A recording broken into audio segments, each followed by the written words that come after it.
don't need Gemmies from weirdos like him. Take this one instead.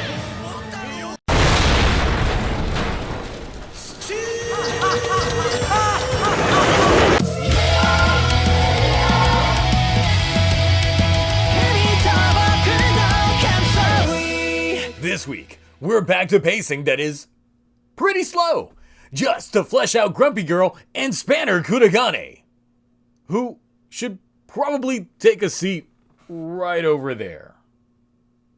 Gotchard's got some character dynamics that are a bit sus, but let's just go ahead and take a look at this week's Gotchard. Last week's 2-for-1 Monster of the Week gets instantly taken out by Valverade with the Kemi captured. We quickly find out the real reason why Kuragane took him out. This show ain't big enough for 2 creepers for Rine, and he's sliding his way to the top of that sus list. Hotaro's friend Kajiki seems to keep getting memory wiped off screen, as now he's following reports of a random cool guy taking down monsters, which serves to fluff up Hotaro's ego yet again, instantly activating Rine's grunt mode in the process. But now it's time to trade cards, because Ringe and Tsuruhara want that Camantis for research. But in return, Hotaro gets 2 new cards that were also captured off screen. But enough trading, we've got new guy to help out with this big old class of 4.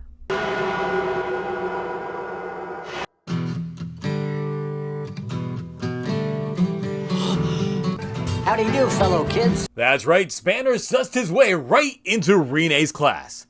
Yeah, something's up with this guy. He even watches her leave like that. But there's also an alert that there's a Kemi nearby, so Hotaro and Rine are right on its trail into a dark, empty-looking building, all according to Keikaku, when the Pillar Men show up! I mean the Dark Sisters. And they've got ants. No, not the film. Ant Trooper. And Lactes is up this week with the Amalgam. And Pocket Dimension warping into some damp cave. Don't worry though, she's got the squirts going for Gotchard as if the cave wasn't moist as is. They sloshing in it now. The thing about ants is that there's rarely just one, which explains why I've got 9 of these bitches, including 1 ultra rare.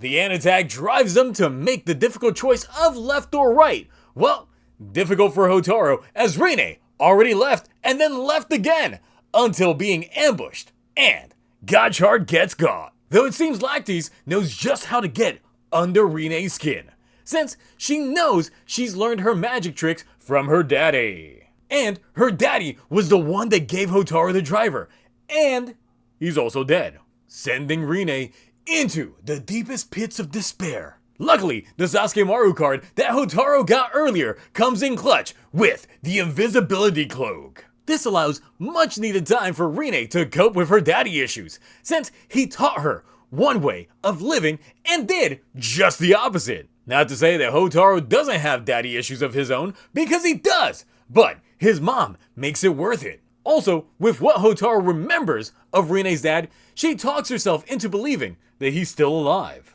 Plus, this is modern day writer, and no one stays dead for the good guy front anyway. Unless you're Fuwa.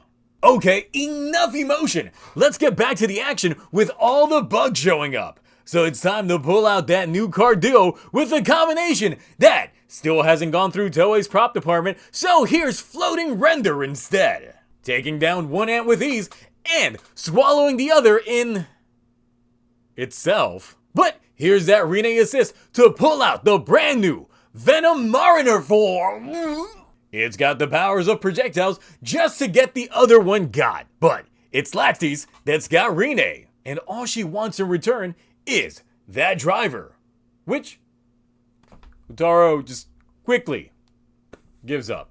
But wait, it's Plot MacGuffin new card Energil that splashes Lactes back, allowing Rine to give Hotaro back his driver, where instead of sticking around for another round of terrible Sue, we elevate back to just bad Sue with a Padeskebo, which tornado kicks Lactes out of ants and back into my thoughts. And the ants back into the card. This knocks them back to the real world just to get caved in. But Spanner's Mad Wheel busts on in, and luckily, it's compatible with Rine's pilot's card. So I guess new form? Nope, that's not in the budget. So, new CG wild form of Pirate Ship Car. That clears the way to debris, with Spanner taking his card back and creeping back onto Rine, clearly leaving a bad taste in her mouth. So, she takes up Hotaro's previous invitation and comes out to the restaurant, where she tries some moldy looking chicken omelet, but survives the encounter. With this episode of Gotchard, we get the debut of Venom Mariner Gotchard. So with that, let's talk form.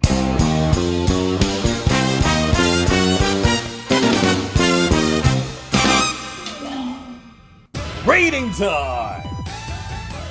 Man, what really is with the inconsistency of pacing with these episodes? Last week felt like 2 episodes in one. This one returns to a slow burn of episode 2, which just makes me wonder why couldn't they just split last week's up into a proper 2-parter in certain aspects. It's not like the major revelation of this episode wasn't known to those of us who watched the press conference. So, with that said, I'm just gonna have to give this episode a C.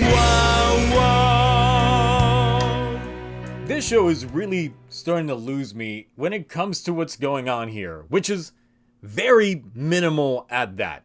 I get that they're trying to have the characters grow on us, but last week was made as such a mad dash to sap the overconfidence from Hotaro and bring things back down, but then in this episode, his ego gets fluffed with the rumors of a hero going around beating up the monsters. You know, just for giggles, I hope that they're actually referring to Valverade and not Gotchard. Now, the big elephant in the room is Spanner, who shows up out of the blue last week, instigates Hotaro, beats up on Rine's creeper just to creep on her himself. Well, that escalated quickly. I can assume that the only reason why he is the way that he is towards her is probably over his thirst for power. And Rine, being the daughter of a highly regarded alchemist before his turn against them, probably has himself seeing power he wants from her. Which, look, it's still kinda sus, my guy. He comes off as someone with very noticeable ulterior motives.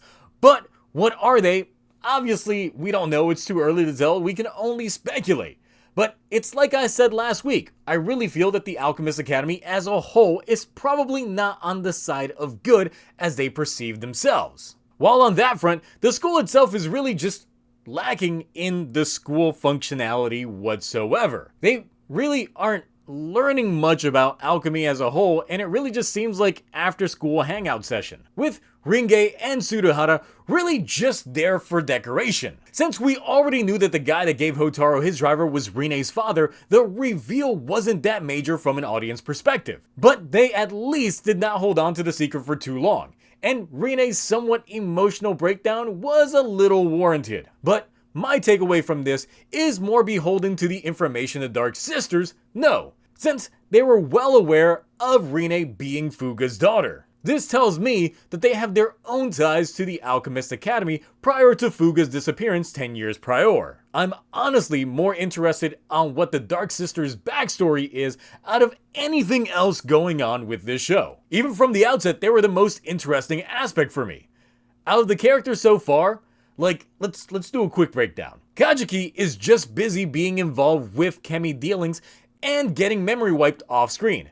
It makes me wonder what his entire personality trait was before the Kemis even came into the picture. Minato is still kinda shady, but also just has been memory wiping folks behind the scenes.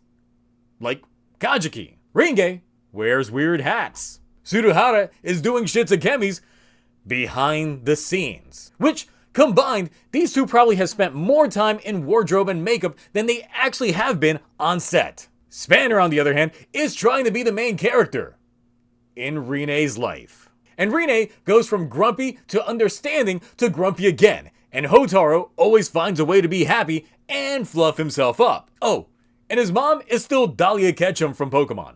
Now there's any of those characters right now seem that intriguing in terms of trying to see where we go from here. For me, not so much. The Dark Sisters, however, in their minute appearances, have given us some interesting tidbits. Chemis are a necessary tool for them in their goals, which is not unlike how the Alchemist Academy seems to also treat them. They want the Gotcha driver as a key to open up the final door. Now, in alchemy, there is a real-life door that was made as a monument to a man who found some herbs that were capable of turning into gold, with the man disappearing into a door that appears out of nowhere, leaving gold behind. See, now when Fuga died, he also seemed to turn into gold and just disappear. And this door could be an allusion to the very real Porta Alchemica, which was built to symbolize this alchemic disappearance. Even though this tidbit set in the show is small, it does get me intrigued in the deeper background of this show. It would just suck if it really does take half the show to finally hit its stride, especially with so many people seemingly dropping this show on a weekly basis. And look, I can honestly understand why people are dropping this show by the episode, but I really hope that we're gonna get a role reversal from the previous couple of seasons that we've had, where they started strong and weakened harshly in the second half, while here we could have the opposite. That's the optimism that I'm currently in, but I will say that I will probably end up giving this show up until the first arc is over and see where things progress from there. Because right now, it hasn't fully grasped me yet. And it's weird that it's taking this long. So let's just see what we got going on here. But those are my thoughts. What are yours? What did you think about this week's Gotchard? Rene losing that father, Spanner being a creep, and who the hell were these other characters? Oh yeah, the side cast. Anyway, that's it for me. Until next time, bye.